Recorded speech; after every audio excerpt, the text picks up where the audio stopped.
20 তারিখ আর স্থানটা হচ্ছে মাধবদী নরসিংদী। তো ওই ছেলেটা হচ্ছে একটা মাধবদী দাখিল মাদ্রাসা থেকে এইচএসসি পরীক্ষার্থী। তো বয়সটা হচ্ছে 21 বছর।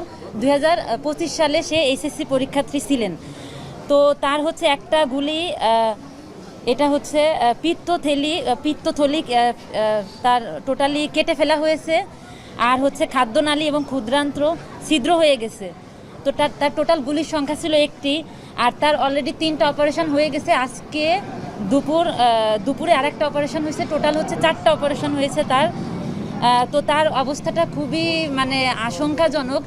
তাকে হয়তো এখানে ট্রিটমেন্টটা যদি পসিবল না হয়, জাস্ট আমার এখানে প্রত্যেকটা মিডিয়া চ্যানেল আছে, এই জন্য আমার এটা বলা, তাকে হয়তো বাহিরে ট্রিটমেন্টের জন্য একটা ব্যবস্থা যদি করে দেওয়া হয়, তাহলে হয়তো ছেলেটা আমাদের মাঝে হয়তো থাকলেও থাকতে পারে। এখন বাকি